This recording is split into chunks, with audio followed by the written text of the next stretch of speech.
إن الحمد لله نحمده ونستعينه ونستغفره ونعوذ بالله من شرور أنفسنا وسيئات أعمالنا من يهده الله فلا مضل له ومن يضلل فلا هادي له وأشهد أن لا إله إلا الله وحده لا شريك له وأشهد أن محمدًا عبده ورسوله أعوذ بالله من الشيطان الرجيم يا أيها الذين آمنوا اتقوا الله حق تقاته ولا تموتن إلا وأنتم مسلمون يا أيها الناس اتقوا ربكم الذي خلقكم من نفس واحدة وخلق منها زوجها وبث منهما رجالا كثيرا ونساء واتقوا الله الذي تساءلون به والأرحام إن الله كان عليكم رقيبا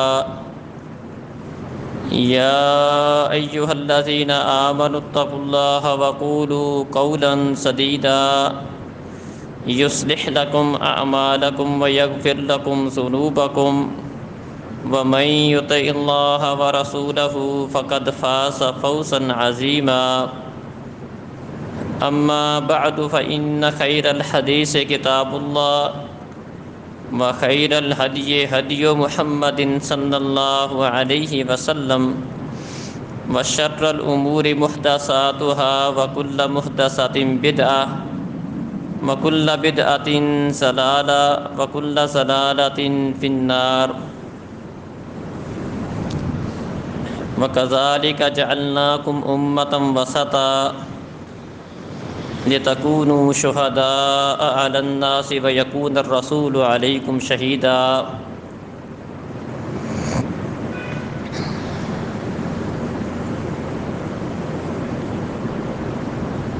اللہ احکم الحاکمین نے اس امت کو امت وسط قرار دیا ہے۔ ہم نے تم میں امت وسط بنایا ہے۔ امت وسط کا مطلب یہ ہے کہ جس امت کے اندر میانہ روی ہے، اعتدال ہے، افراط و تفریط سے پاک ہے۔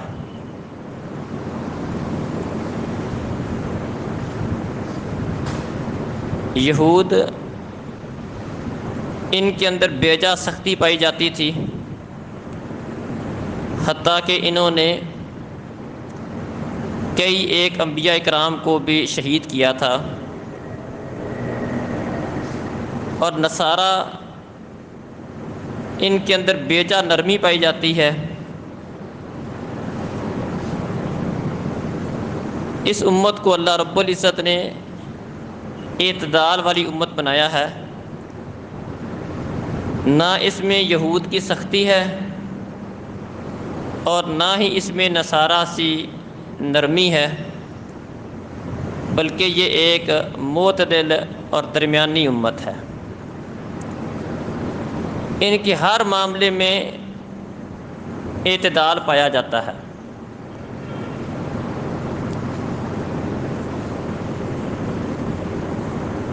یہ وصف اللہ رب العزت نے اس امت کا قرآن و مجید میں ذکر کیا ہے، لیکن آج ہمارے معاشرے میں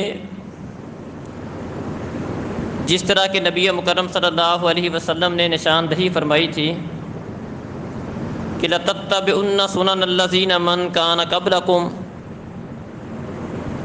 کہ تم اپنے سے پہلے لوگوں کے طریقوں کو اپناؤ گے۔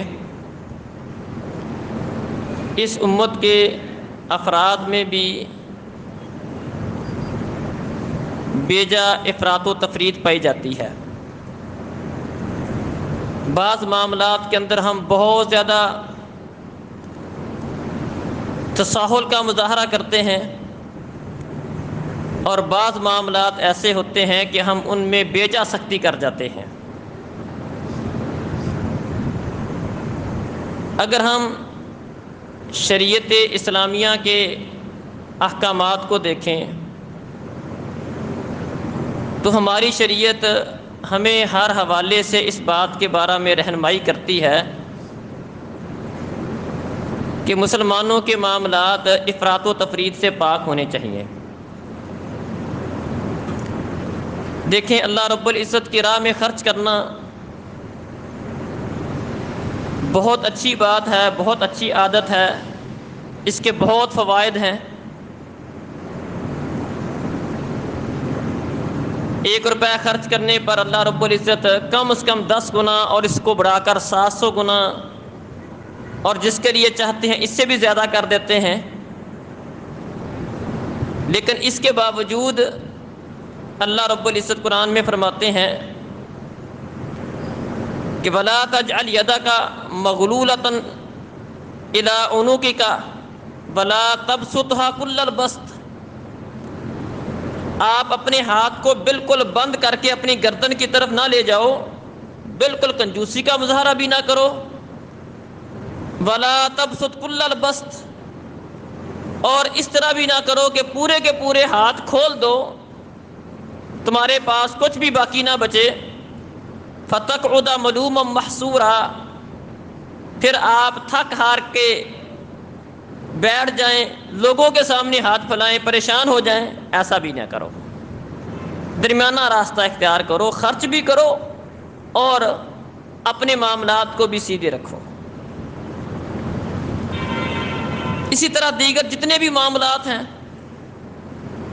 ہمارے کھانے پینے کے معاملات ہیں، استعمال کی چیزوں کے معاملات ہیں، سب معاملات میں ہماری شریعت ہمیں اسی بات کی رہنمائی کرتی ہے، کل واشرب وتصدق والبس فی غیر صرف ولا مخیلہ، کھاؤ پیو پہنو صدقہ کرو، ہاں اسراف نہیں ہونا چاہیے اور تکبر نہیں ہونا چاہیے۔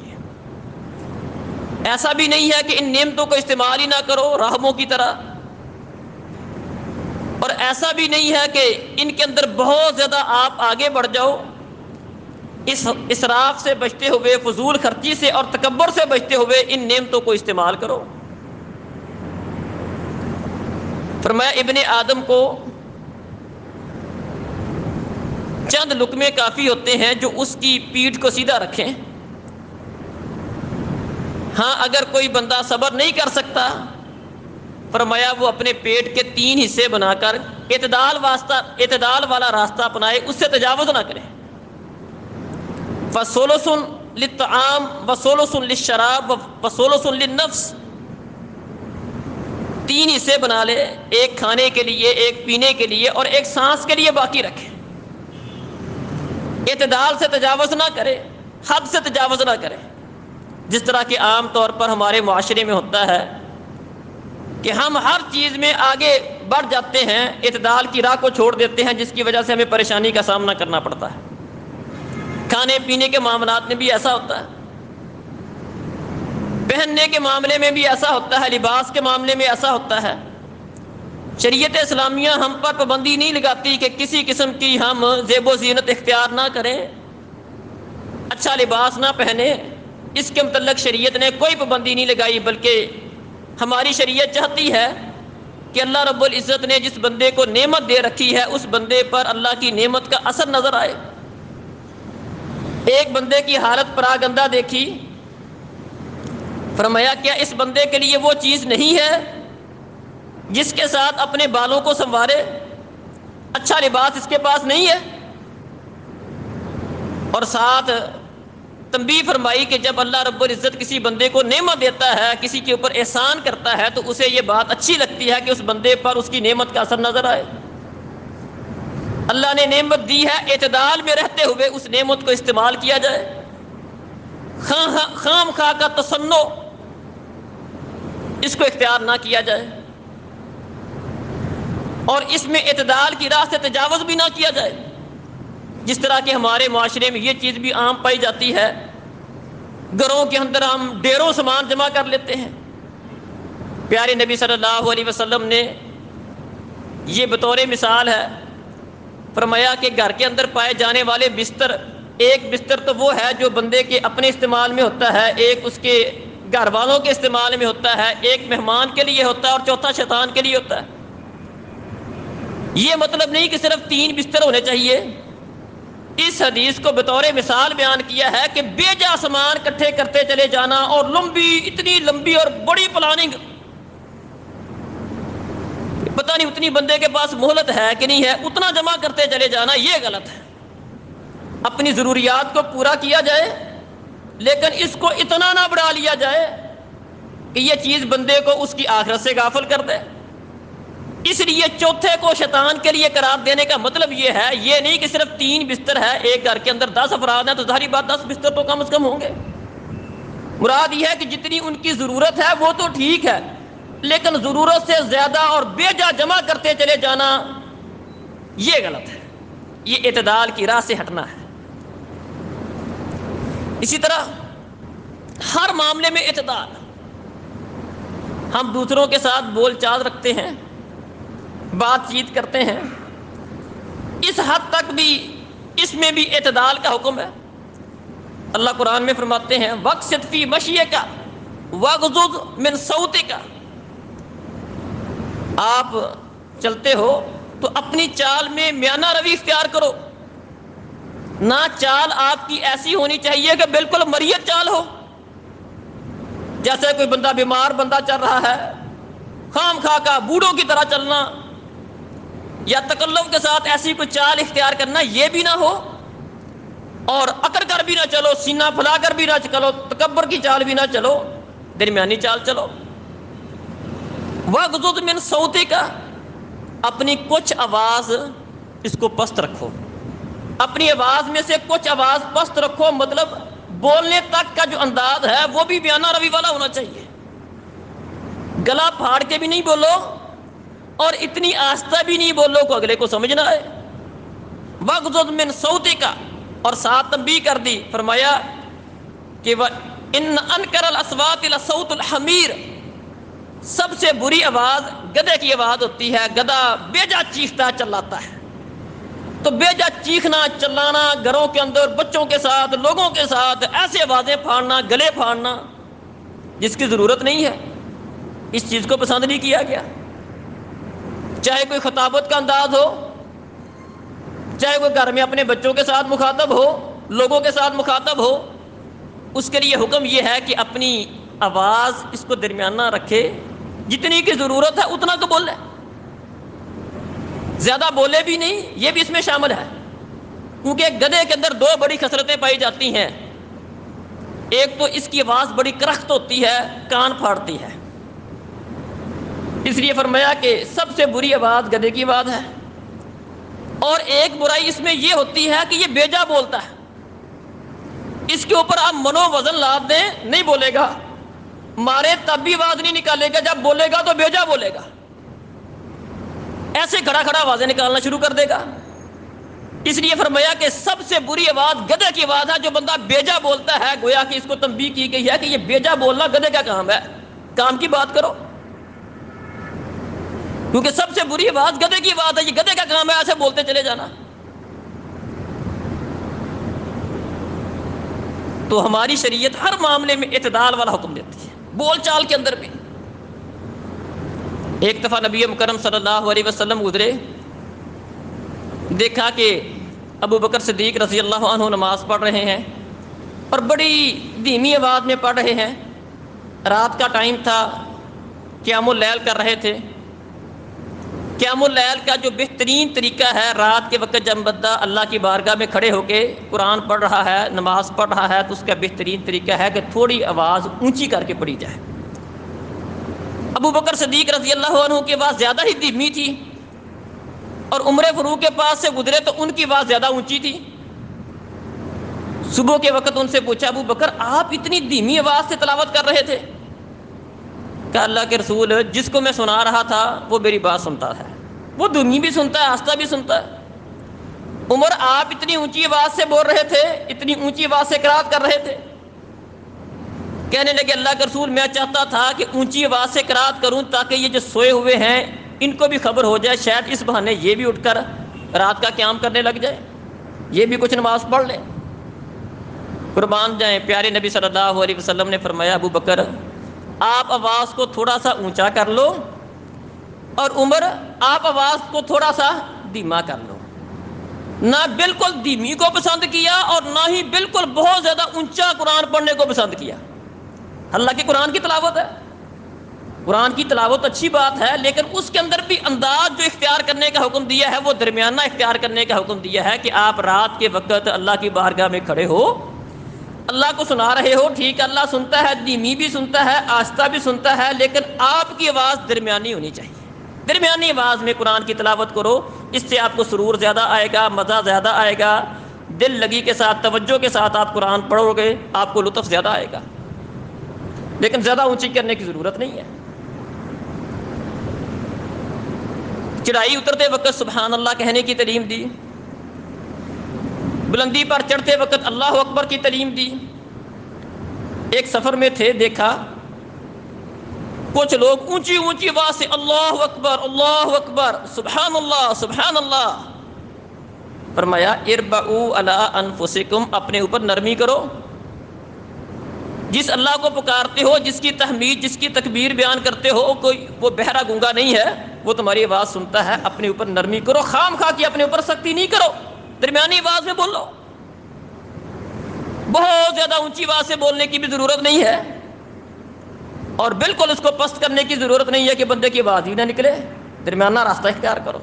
قربان جائے، ہر معاملے میں درمیانہ راستہ اختیار کرنے کا حکم دیا۔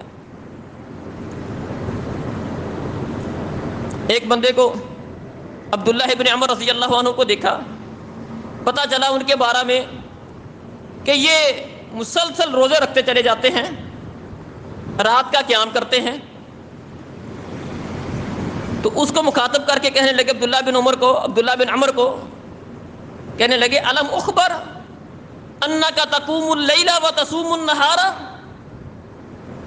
کیا مجھے یہ بات پہنچی نہیں ہے، یہ بات درست ہے کہ آپ دن کا قیام کرتے، دن کا روزہ رکھتے ہو، رات کا قیام کرتے ہو، مسلسل روزے رکھتے چلے جاتے ہو نفلی، اور ساری رات کا قیام کرتے ہو؟ کہنے لگے اللہ کا رسول بات اسی طرح ہے جو آپ کو پہنچی ہے، بات درست ہے۔ فرمایا انا لجسدک علیک حقا ولعینک علیک حقا ولضیفک علیک حقا ولزوجک علیک حقا۔ فرمایا اللہ کی عبادت اپنی جگہ درست ہے، یہ بہت اچھی بات ہے، لیکن اس طرح کی عبادت نہ کرو کہ اس سے حقوق العباد متاثر ہو، تمہارے اپنے نفس کے حقوق متاثر ہو جائیں، درمیانہ راستہ اختیار کرو، اس طرح کی عبادت کرو کہ باقی حقوق کے اوپر اثر نہ پڑے۔ تمہاری بیوی کا تیرے اوپر حق ہے، تیرے جسم کا حق ہے، تیری آنکھوں کا حق ہے، مہمانوں کا حق ہے، ہر حق والے کو اس کا حق دو۔ انسانی جسم آرام کا متقاضی ہے، اس کو آرام چاہیے، آنکھوں کو آرام چاہیے، اس کو آرام بھی دو، اس کے اوپر زیادتی نہیں کرو، خام خواہ کی سختی نہیں کرو۔ آپ کی بیوی کو ٹائم چاہیے، اس کو وقت دو۔ مہمان آ گیا ہے، آپ کہو جی میں تو اپنے عبادت کے اندر مصروف ہوں، نہیں، اس کو وقت دو۔ ہر حق والے کو اس کا حق دو۔ اللہ کا حق اپنی جگہ پر ہے، اس کو اللہ کا حق اللہ کو دو، اللہ کی عبادت کرو، اللہ کی بندگی بھی کرو، لیکن اس سے دوسروں کے حق متاثر نہیں ہونے چاہیے، باقیوں کو بھی ان کے حقوق دو۔ اللہ اکبر۔ دوسری طرف ایک بندے کے متعلق پتہ چلا یہ سویا ہی رہتا ہے، اس کے متعلق پتہ چلا یہ عبادت بہت کرتا ہے، اس کو تنبیہ کی بھی عبادت کرو لیکن دوسروں کے حق غصب نہیں کرو، دوسروں کو ان کے حق دو۔ ایک دوسرے بندے کے متعلق پتہ چلا کہ یہ ساری رات سویا رہتا ہے، اس کی فجر بھی سوتے میں گزر جاتی ہے، اس کے متعلق تنبیہ کر دی، فرمایا ذاک الرجل بال الشیطان فی اذنہ، فرمایا یہ وہ بندہ ہے جس کے کان میں شیطان نے پیشاب کر دیا ہے، یہ سویا ہی رہتا ہے، اس کو خالق کے حق کی پہچان ہی نہیں ہے، فجر کی نماز کی بھی پرواہ نہیں ہے، شیطان نے اس کے کان میں پیشاب کر کے اس کے کان کو بند کر دیا ہے۔ اللہ اکبر، تنبیہ کر دی کہ یہ کوئی اچھی بات نہیں ہے کہ بندہ سویا ہی رہے، سستی کا شکار ہی رہے، اپنے رب کے، اپنے خالق اور مالک کے حق بھی بھول جائے۔ اعتدال والا راستہ ہماری شریعت ہمیں اپنانے کا حکم دیتی ہے ہر معاملے میں، وہ بول چال کا معاملہ ہو، کھانے پینے کا معاملہ ہو، لباس کا معاملہ ہو، رہن سہن کا معاملہ ہو، ہر معاملے میں ہماری شریعت ہمیں اعتدال کے راستے کو اپنانے کا حکم دیتی ہے۔ غم کا معاملہ ہے، خوشی کا معاملہ ہے، جیسے میں نے عرض کیا کہ ہم ہر معاملے میں حد سے تجاوز کر جاتے ہیں۔ کوئی غم کا مسئلہ آ جائے، شریعت کے احکامات کو بھول جاتے ہیں۔ شریعت کیا پابندی لگاتی ہے، کسی کے متعلق کوئی ایسا مسئلہ کسی کے ساتھ بن جائے، کسی کو کوئی قریبی رشتہ دار فوت ہو جائے، کسی کی والدہ، کسی کا بھائی، بیٹا، بہن، کوئی قریبی رشتہ دار فوت ہو جائے، اسے یاد ہی نہیں رہتا کہ اس معاملے میں شریعت کیا رہنمائی کرتی ہے، وہ بھی بھول جاتا ہے۔ پیارے نبی صلی اللہ علیہ وسلم نے ایک عورت کو دیکھا، قبر پہ بیٹھی رو رہی ہے، فرمایا اصبری، صبر کر۔ وہ اپنے غم میں بیٹھی ہوئی تھی، اسے نہیں پتا اسے صبر کی تلقین کرنے والا کون ہے۔ کہنے لگی الیک انی، جاؤ اپنا کام کرو، آپ کے ساتھ وہ والا مسئلہ ہوا ہوتا جو میرے ساتھ ہے، میں دیکھتی کہ آپ صبر کی تلقین کیسے کرتے ہو، آپ کو پتہ ہی نہیں ہے کہ میرا مسئلہ کیا ہے، مجھے مصیبت کتنی ملی ہے، پریشانی میری کتنی بڑی ہے۔ پیارے نبی صلی اللہ علیہ وسلم چلے گئے۔ بعد میں لوگوں نے بتایا کہ وہ جو آپ کو صبر کی تلقین کرنے والے تھے، جانتی ہے کون تھے؟ کہنے لگی پتہ نہیں۔ انہوں نے بتایا وہ اللہ کے رسول تھے۔ پریشان ہو گئی، وہ تو اپنے پریشانی کے اندر بیٹھی تھی، اس نے توجہ ہی نہیں کی کہ کہنے والا کون ہے، بات کرنے والا کون ہے۔ جب بتایا گیا بڑی پریشان ہوئی، پیارے نبی صلی اللہ علیہ وسلم کے دروازے پر پہنچی معذرت کرنے کے لیے کہ اللہ کے رسول مجھے نہیں پتا تھا کہ آپ ہیں، معافی مانگنے کے لیے کہ گستاخی ہو گئی، مجھے پتا نہیں تھا، میں جانتی نہیں تھی کہ آپ مجھے تلقین کر رہے ہیں، نصیحت کر رہے ہیں۔ اللہ اکبر۔ پیارے نبی صلی اللہ علیہ وسلم نے اس موقع پر اس عورت کو کیا کہا؟ فرمایا ان الصبر عند الصدمۃ الاولى، الصبر عند الصدمۃ الاولى، صبر اسی کا نام ہے جو صدمے کی پہلی چوٹ پر ہوتا ہے۔ رو پیٹ پر کر کے تو صبر تو ہر بندہ ہی کر لیتا ہے، صبر نام ہی اس چیز کا ہے۔ پریشانی آ جائے، مسئلہ آ جائے، مسئلہ بن جائے، دیکھے کہ اس بارے میں ہماری شریعت ہماری کیا رہنمائی کرتی ہے، اس کے مطابق چلنا ہے۔ پیارے نبی صلی اللہ علیہ وسلم کے ہاتھوں میں ان کا لخت جگر ہے، ہاتھوں میں اٹھایا ہوا ہے اور کہہ رہے ہیں انا بفراقک یا ابراہیم لمحزونون۔ ابراہیم العین تدمع والقلب یحزن، آنکھوں سے آنسو بہ رہے ہیں، دل بڑا غمگین ہے، ہمیں تمہاری جدائی کا بڑا غم ہے، لیکن ولا نقول الا ما یرضی ربنا تبارک و تعالی، زبان سے صرف وہی کہیں گے جو ہمارے رب کو پسند ہے۔ اللہ اکبر۔ یہ ہے پریشانی کے وقت اعتدال کی راہ کو اپنانا، کہ اس وقت اس طرح کا واویلا، چیخ و پکار، آہ و بکا، یا شریعت کے احکامات کو برادری کی وجہ سے کہ لوگ کیا کہیں گے اور شریعت کے احکامات کو نظر انداز کر دینا، یہ اعتدال کی راہ کو چھوڑنے والی بات ہے۔ خوشی کا موقع آ جائے، ہم لوگ خوشی کے موقع پر بھی شریعت کے احکامات کو بھول جاتے ہیں۔ یہ ابھی عید تازی گزری ہے، عید کے موقع پر بہت سارے کام ہیں جو ہم کرتے ہیں جس کی شریعت ہمیں اجازت نہیں دیتی ہے۔ خوشی والے معاملے میں بھی شریعت ہمیں اعتدال کا راہ بتاتی ہے۔ عجبا لامر المؤمن فان امرہ کلہ خیر، فرمایا ایک مومن کا معاملہ بڑا زبردست ہوتا ہے، اس کا سارا مسئلہ ہی ٹھیک ہوتا ہے، ہر معاملہ ٹھیک ہوتا ہے۔ خوشی ملتی ہے، اللہ کا شکر ادا کرتا ہے، خوشی میں اپنے رب کے احکامات کو بھولتا نہیں، رب کی نافرمانی والا کوئی کام نہیں کرتا۔ ڈول پیٹنا، بنگڑے ڈالنا، بازاروں میں آوارہ پھرنا، سیٹیاں بجانا، دوسروں پہ آوازیں کسنا، بازاروں کا ماحول خراب کرنا، آپے سے باہر ہو جانا، حلال و حرام کی تمیز بھول جانا، عبادات کو بھول جانا، نہیں، یہ مومن کی خوشی کا طریقہ کار نہیں ہے۔ عجبا لامر المؤمن، مومن کا معاملہ بڑا زبردست ہوتا ہے، خوشی ملتی ہے اللہ کا شکر ادا کرتا ہے، غم ملتا ہے صبر کرتا ہے، یہ مومن کی خوشی ہوتی ہے۔ اسی طرح ہر معاملے میں رہنمائی وجود ہے۔ دوستی کرنی ہے کسی سے دشمنی کرنی ہے، اس میں بھی اعتدال کی راہ اپنانے کا حکم دیا۔ اللہ اکبر، اس میں اعتدال کی راہ کیسے ہو سکتی ہے؟ دوستی اور دشمنی، میں سمجھتا ہوں یہ دوستی اور دشمنی میں اعتدال کی راہ کو چھوڑنا یہ ہمارے معاشرے کا ایک بہت بڑا المیہ ہے۔ ہم افراط و تفریط کا شکار ہو جاتے ہیں جب ہم کسی کے ساتھ محبت کرتے ہیں اور اس حد سے اس طرح کی محبت کرتے ہیں کہ غلب کر جاتے ہیں۔ یہ انبیاء کی شان بڑھا کر انبیاء کی شان بڑھا کر اللہ کے برابر بلکہ اللہ سے اوپر کر دینا، یا ولیوں کی شانوں کو بڑھا کر نبیوں کے برابر کر دینا، یہ اسی غلب کا نتیجہ ہے۔ اللہ کا مقام مرتبہ سب سے اونچا، اس کے بعد نبیوں کا مقام، اس کے بعد اولیاء کا مقام، ہر ایک کو اس کے مقام پر رکھا جائے، یہ اعتدال ہے۔ کسی کے ساتھ دوستی ہو، ہم دوستی میں بھی حدیں کراس کر جاتے ہیں۔ کسی کے ساتھ دشمنی ہو، ہم بھول جاتے ہیں کہ شاید اس کے ساتھ بھی کوئی واپسی کی راہ بن سکتی ہے، شاید دشمنی دوستی میں بدل سکتی ہے۔ دوستی اور دشمنی میں ہم ہر حد کو تجاوز کر جاتے ہیں۔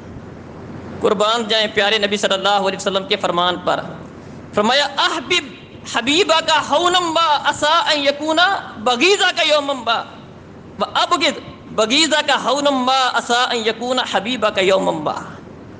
بڑا پیارا فرمان ہے۔ فرمایا کسی سے محبت کرو، درمیانے درجے کی کرو، محبت میں بھی اعتدال ہو سکتا ہے آج محبت ہے کل کوئی مسئلہ بن جائے، دشمنی بن جائے۔ وہ ابغض بغیضہ کا ہونم با، کسی سے ایک دشمنی ہے، عداوت ہے، وہ بھی درمیانے درجے کی رکھو، ہو سکتا ہے کل تمہاری اس کے ساتھ دوستی ہو جائے۔ دوستی اور دشمنی کے اندر اعتدال سے تجاوز نہیں کرو۔ اس لیے یہ عام مثالیں مشہور ہیں، عقل مند دوست، عقل مند دشمن کے متعلق بہت ساری مثالیں مشہور ہیں۔ تو عزیز بھائیوں اور بزرگوں، دوستی کے اندر، دشمنی کے اندر کسی کی تعریف کرتے وقت، کسی کی مذمت کرتے وقت اعتدال کی راہ اپنائی جائے۔ کسی کی ہم تعریف کرتے ہیں تو اس کو آسمان پر چڑھا دیتے ہیں، اور کسی کی مذمت کرتے ہیں تو اس کو کافر تک بنا دیتے ہیں، کافر سے نیچے اس کو چھوڑتے ہی نہیں ہیں۔ یہ ہمارا انداز ہے۔ جو بات ہمیں اچھی نہیں معلوم ہوتی، جس کے ساتھ ہمیں اختلاف ہوتا ہے، ہماری رائے اور اس کی رائے، ہماری سوچ اور اس کی سوچ یکسر نہیں ہے، ہم اس کو اسلام میں بھی نہیں رہنے دیتے، ہم تو اس کو انسان بھی نہیں سمجھتے۔ صرف اور صرف سوچ کی تبدیلی کی وجہ سے لازمی نہیں ہے کہ جو میری سوچ ہے وہ سب کی سوچ ہو، سوچ میں فرق ہو سکتا ہے۔ اللہ اکبر، اعتدال کی راہ۔ یہ دیکھیں ہمارا سیاسی نظام، آپ جس گھر میں چلے جائیں، میں نے کہا تھا ہم اعتدال کی راہ کو چھوڑے بیٹھے ہر معاملے میں۔ ہم سیاست میں آتے ہیں تو ایسے اس میں ہوتے ہیں کہ اپنے جس کو ہم صحیح سمجھ رہے ہوتے ہیں، جس کی حمایت کر رہے ہوتے ہیں، اس کو بہت بڑا چڑھا دیتے ہیں اور اس کی خاطر پتہ نہیں کیا کچھ کرتے چلے جاتے ہیں، اور جس کی مخالفت میں اتر آتے ہیں اس کی بیجا مخالفت کرتے چلے جاتے ہیں۔ دو بھائی آپس میں لڑ رہے ہوتے ہیں، گھر کے اندر 6 افراد ہیں، 2 کا منہ ادھر ہے، 2 کا ادھر ہے، 2 کا ادھر ہے، حقیقی رشتہ دار ہیں، حقیقی بھائی ہیں، لیکن سیاسی اختلاف کی وجہ سے وہ بدترین اختلاف کا شکار ہے، انتشار کا شکار ہوتے ہیں۔ حالانکہ اگر دیکھا جائے عزیز بھائیوں، میں سمجھتا ہوں یہ خصوصی طور پر یہ موجودہ جو ہمارا یہ معاملہ ہے ملک کے اندر، بالخصوص رمضان بھی ہمارا سارا اسی میں گزرا ہے، انہی بحثوں میں گزر گیا، اور جس طرح ہمیں رمضان سے فائدہ اٹھانا چاہیے تھا اس طرح ہم فائدہ نہ اٹھا سکنے کی ایک بڑی وجہ یہ بھی تھی، بہت سارا وقت ہم اس پہ ضائع کرتے رہے۔ حالانکہ یہ جو ہمارا نظام ہے یہ کوئی خلافت والا نظام نہیں، اس بات کو ذرا ذہن میں رکھیں۔ یہ کوئی خلافت کا نظام نہیں ہے کہ جس کی خاطر ہم اس طرح لڑتے بڑھتے رہیں آپس میں، بلکہ اس نظام کی بنیاد ہی اختلاف سے ہوتی ہے۔ اللہ کہتے ہیں وَاعْتَصِمُوا بِحَبْلِ اللَّهِ جَمِيعًا وَلَا تَفَرَّقُوا۔ ہم نے اس آیت کا مصداق صرف اور صرف یہ دین کے معاملات کو قرار دیا۔ ہم نے سمجھا کہ وَاعْتَصِمُوا بِحَبْلِ اللَّهِ کا مطلب صرف اور صرف یہ ہے کہ سارے اکٹھے نماز پڑھو، ایک ہی مسجد ہونی چاہیے، اس میں کوئی شک نہیں ہے، یہ بات بھی درست ہے، دینی معاملے میں اختلاف نہیں ہونا چاہیے۔ اور وَاعْتَصِمُوا بِحَبْلِ اللَّهِ جَمِيعًا کا مطلب صرف اور صرف دینی معاملات نہیں ہے، اس کا مطلب مسلمانوں کے سارے معاملات ہیں، وہ آپس میں اختلاف نہ کریں، ولا تفرقوا، اختلاف نہیں کرو، آپس میں جھگڑو نہیں، اختلاف نہیں کرو۔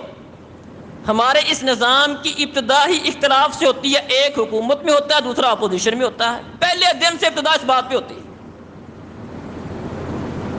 مسجد میں حکومت اپوزیشن کا چکر نہیں ہوتا، دیگر دینی معاملات میں حکومت اپوزیشن کا چکر نہیں ہوتا، یہ ہمارا جو سیاسی نظام ہے اس کی ابتدا ہی اس بات سے ہوتی ہے کہ ایک حکومت ہے، ایک اپوزیشن ہے، اس نے یہ کرنا، اس نے اس کی مخالفت کرنی ہے، دونوں نے ایک دوسرے کی مخالفت کرنی ہے، اور ہم عوام خام خواہ ایک حد تک اس میں رہیں، اس کو اتنا نہ بڑھائیں۔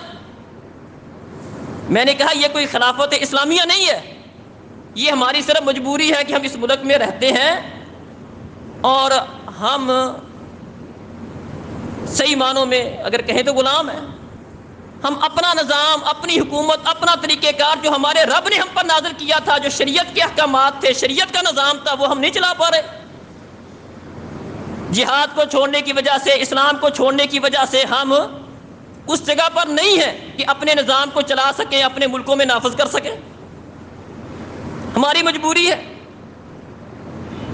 پیارے نبی صلی اللہ علیہ وسلم نے تنبیہ کی تھی، فرمایا کہ ایک وقت ہے نبوت اور رحمہ، جو میرا زمانہ نبوت کا ہے اور رحمت کا زمانہ ہے، ثم تکون خلافت و رحمہ، پھر خلافت اور رحمت کا زمانہ آئے گا، ثم تکون ملک و رحمہ، پھر ایک وہ والا زمانہ آئے گا جس میں بادشاہت ہوگی اور اس پر بھی اللہ کی رحمت ہوگی۔ آپ نے اس کو 3 حصوں میں تقسیم کیا، نبوت و رحمہ، خلافت و رحمہ، ملک و رحمہ، اور چوتھے درجے پر کس کو بیان کیا؟ فرمایا ثم یتکادمون تکادم الحمر، پھر وہ والا وقت آئے گا کہ لوگ اس حکومت کے لیے اس طرح لڑیں گے جس طرح گدھے آپس میں لڑتے ہیں۔ ذرا بریک بینی کے ساتھ دیکھیں، ہمارے ملک میں ایسا نہیں ہو رہا، اور ہم بیجا میں بہت اس پہ پریشان ہوتا ہوں جب اندھی ہم پوسٹیں ایک دوسرے کی تائید میں یا ایک دوسرے کے رد میں کر رہے ہوتے ہیں اور اس معاملے کو مزید بڑھا رہے ہوتے ہیں۔ اعتدال والی راہ اپنانی چاہیے، اور اس بات کو، اس سیاسی وابستگی کو اتنا نہیں بڑھانا چاہیے کہ کل قیامت کا دن ہوگا، اللہ فرماتے یوم ندعو کل اناس بامامہم، کل قیامت کا دن ہوگا، ہم تمام لوگوں کو ان کے پیشوا کے ساتھ بلائیں گے۔ کسی کے ساتھ وابستگی اتنی نہ بڑھا لو کہ کل قیامت کا دن ہو ہم میں سے کوئی بھی اس بات کو پسند نہیں کرے گا، فلاں لیڈر کے ساتھ اپنے دینی معاملے میں قیامت والے دن فلاں لیڈر کے ساتھ کھڑا ہو، یہ کوئی بھی نہیں چاہتا۔ جب ہم یہ نہیں چاہتے تو اپنی سیاسی وابستگی کو اس حد تک نہ بناؤ، اس کو اتنا اس حد تک اپنا لیڈر اور پیشوا نہ بنا لو کہ کل قیامت کا دن ہو، اللہ لوگوں کو جمع کرے تو ہم اس کیٹیگری میں اس لحاظ سے تقسیم ہو جائیں۔ مجبوری ہے اگر تو ایک حد تک اس کو اپنایا جائے، اعتدال کی راہ اس میں رکھی جائے۔ اللہ رب العزت نے دیکھیں مسلمانوں کا کفار مکہ کے ساتھ اختلاف تھا، انہوں نے پیارے نبی کو، مسلمانوں کو مکہ سے نکال دیا۔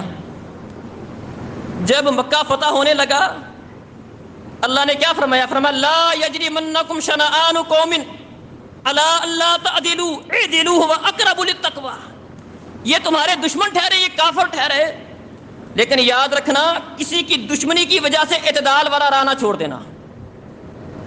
کسی کے صحیح کام اس کو صحیح کہو، کسی کے غلط کام اس کو غلط کہو۔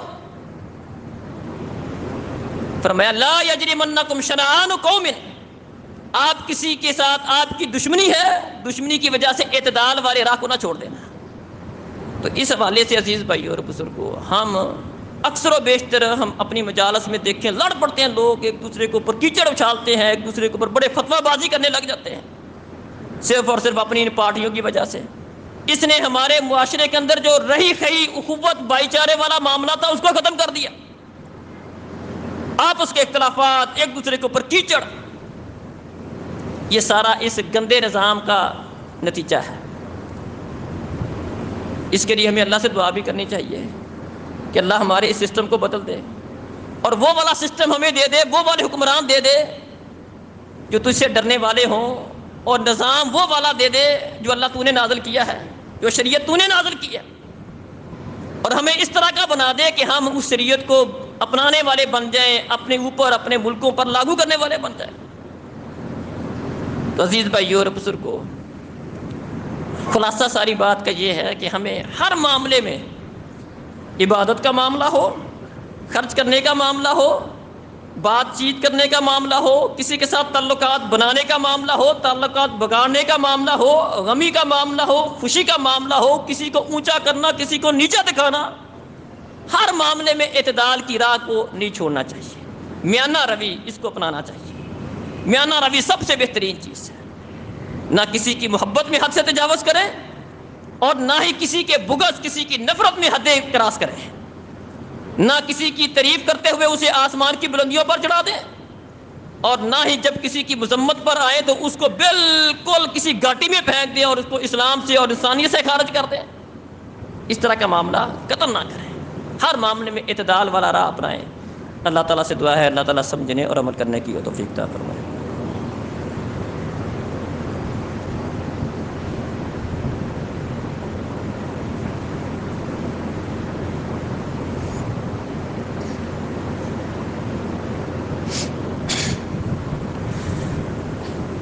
ان الحمد لله نحمده ونستعينه ونستغفره ونعوذ بالله من شرور انفسنا وسيئات اعمالنا، من يهده الله فلا مضل له ومن يضلل فلا هادي له، واشهد ان لا اله الا الله وحده لا شريك له، واشهد ان محمدا عبده ورسوله۔ یہ ایک اعلان ہے بھائی، خطبہ جمعہ کے حوالے سے میاں جمیل صاحب اگلا جمعہ جامعہ مدنیہ کے اندر پڑھائیں گے، تو اس کے بعد ایک ریلی کا انعقاد بھی کیا جائے گا عظمت توحید اور محبت رسول کے حوالے سے، تو اعلان کیا گیا ہے کہ اس میں بھائی شرکت کریں۔ اما بعد فإن خیر الحدیث کتاب اللہ وخیر الہدی ہدی محمد صلی اللہ علیہ وسلم، وشر الامور محدثاتها وكل محدثة بدعة وكل بدعة ضلالة وكل ضلالة في النار۔ اقول قولي هذا استغفر الله لي ولكم۔